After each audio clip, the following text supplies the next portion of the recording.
A lasting peace will involve two states for two peoples.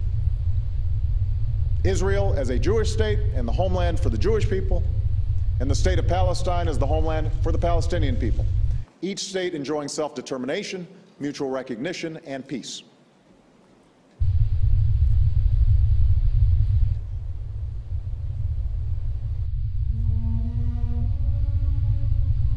The Israeli government demanded that the Palestinian Prime Minister fulfill his promise in light of the threats by some The leader of the Kurdistan Democratic Party, Masoud al-Barzani, is in Holy Najaf, meeting with a number of Shiite religious leaders. Based on the 1967 border.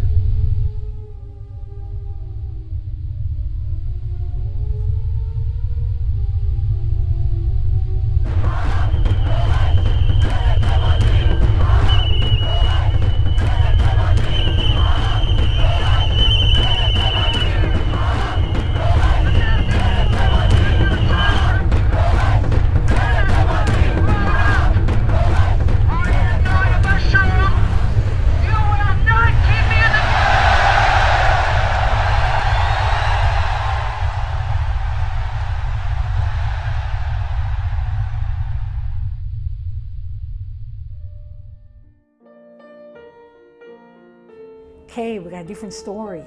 Let's find a way forward in which we respect both stories, but can do something together. It's hard. It's hard. A lot of bitterness. We are a family. We have to have a new generation who understand. The new generation is, they have to have a good understanding. We have to go back and study.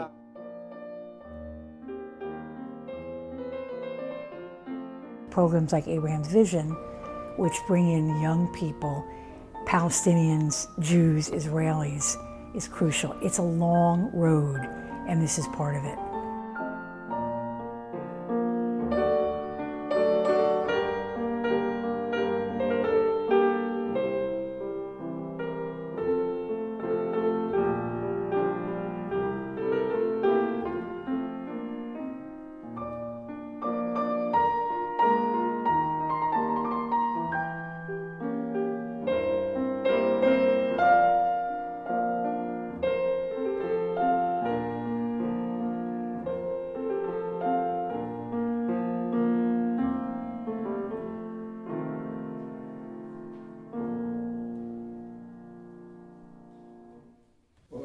In 2003, when I started it, I don't think I had any idea what I was getting myself into.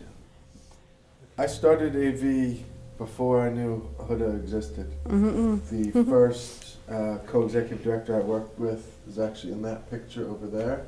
His name is Gibran. Growing up in the Jewish American community and doing, for the first, say, 10 years of my professional experiences, worked specifically with Jews.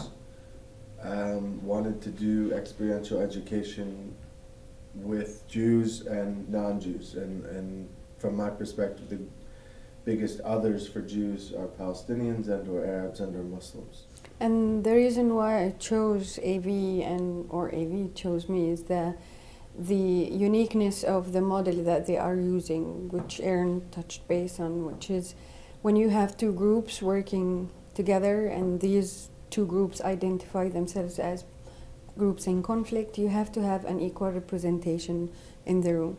And you have to provide a working model that actually, even if we are in conflict, we still can work together. So we're wondering if you think that in America, for example, if Palestinians and Jews sitting down together and having a conversation, if this can help solve the problem in Palestine and Israel. Well, they both are stubborn. Yeah. They don't agree to each other.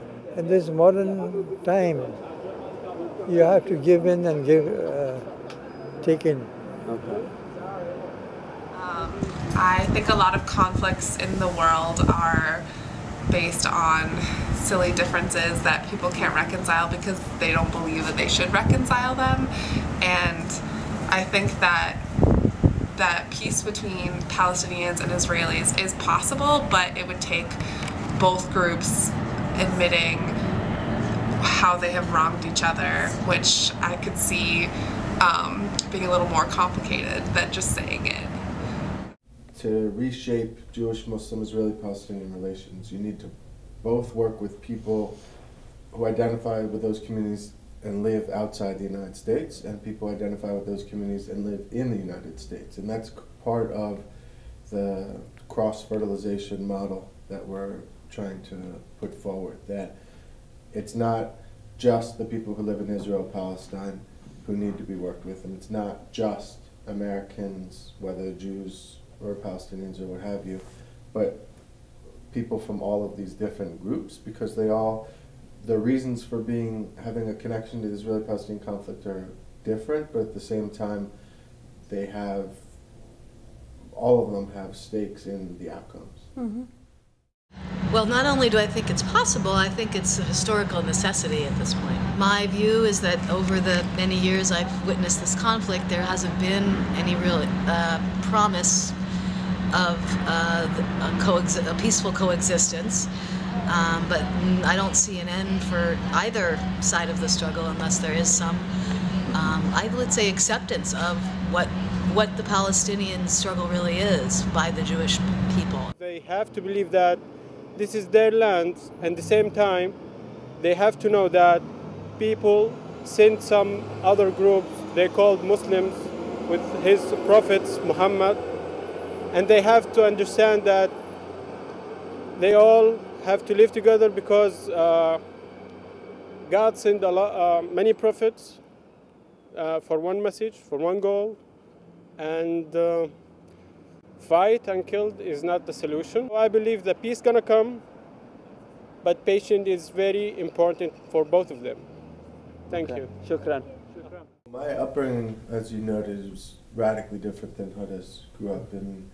Because I was growing up in somewhat of a homogenous Jewish American environment, I was pushed more towards the particularism notion of, never again, meaning never again for the Jews.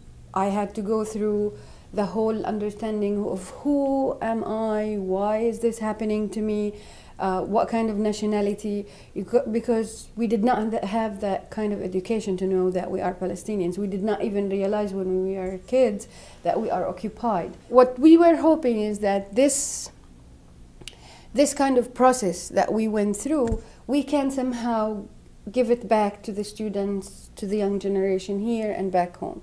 To give them the forum where they can even question these basics, in Judaism or in Islam or even in Christianity, because the Beyond Bridges program, we take students from all backgrounds. And even when they are in Palestine and Israel, thinking that they have nothing to do with the Israeli-Palestinian conflict as people of a certain identity, yet the human identity comes up there and they start questioning their role.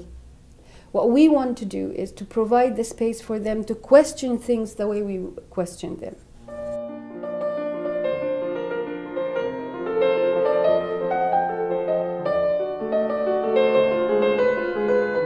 We have three main programs. The Uni program, we're in our 7th year, works with 15 to 18-year-old high school students who identify as Muslim and or Jewish. So they study texts, they go on field trips to museums, mosques, synagogues. We bring the students together for what we call group process, and we bring guest speakers. So that's the Uni program. The Vision program works with Palestinians and Jews. This group of Jewish and Palestinian students learn about these other conflicts in the Balkans, where there's all these different layers to the Balkan conflicts and the breakdown of the former Yugoslavia, but with the intention to re-examine Israel-Palestine. Our goal is to complicate our students' notions of the Israeli-Palestinian conflict. Mm-hmm. Then they go back to their various campuses, and we do follow-up programs with them.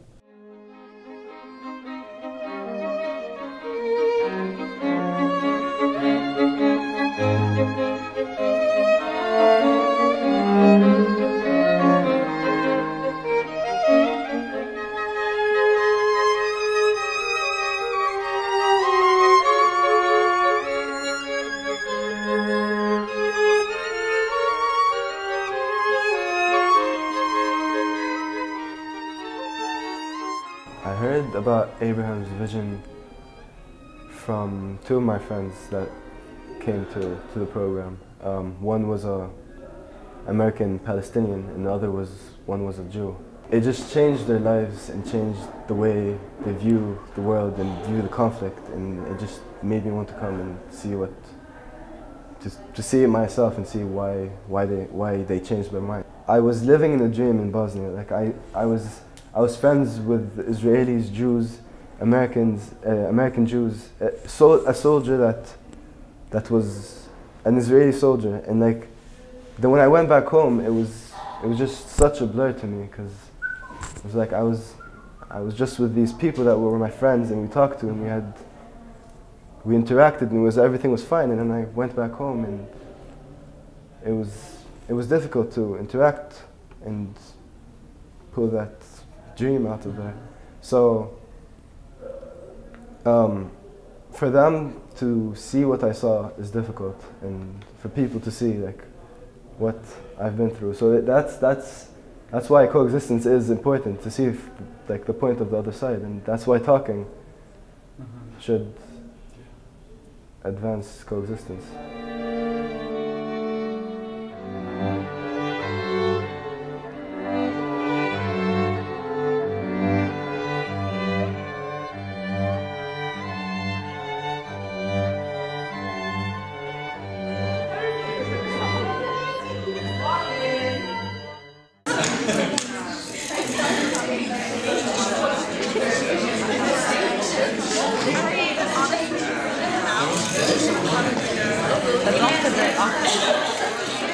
The third program is Beyond Bridges, Israel-Palestine, and that one is open to anybody.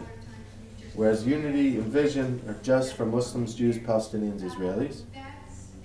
Beyond Bridges, Israel-Palestine is for students of any background. And we go all over Israel, all over Palestine, specifically the West Bank. And we meet with religious leaders, scholars, activists, peace builders, non-peace builders. We meet with as many different people as possible to, once again, complicate ideas of the complexities, complicate things for our students so they understand the complexity of the Israeli-Palestinian conflict. My name is Sarah Masood. I'm a sophomore here at USF. I'm an international studies major, peace and conflict track, and Middle Eastern studies minor. I went on the Beyond Bridges Israel-Palestine trip this summer. Do you want me to? Just that. Just that? Okay. Hi, I'm Olivia Alonso. I'm a junior. I felt like it would be a really great opportunity to see what it is really like on the ground and see, like, compare it to what we see in the media here, and just, I think it said a lot. It was really interesting, like, when we went there, I think people were kind of wondering, like, why these American students are here just kind of observing things. And there was this even this lady on the plane on the way to Israel. I was telling her like what the program is about, and she was like, "Why are you going over there? like how can you make change? Like, it's not going to end with like you just going over here and like observing things." And I think that attitude is kind of destructive, just because, I mean, if more people wanted to learn about it, I think there would be more constructive things going on. It's not just an Israeli-Palestinian conflict, it's a world conflict. I mean, and we play a huge role. And so for me it was really important to make those connections. You know, there's a famous Jewish text that says it's not upon you to finish the work, but neither are you allowed to remove yourself from it. Mm-hmm. That you gotta pitch in. And there's a number of people who have said similar things, Gandhi, Martin Luther King, JFK, etc. of, you know, this isn't going to happen overnight. It's not going to happen on the first day, maybe even the first 100 or first 1,000 days. But it starts, and do whatever you can, and there you go.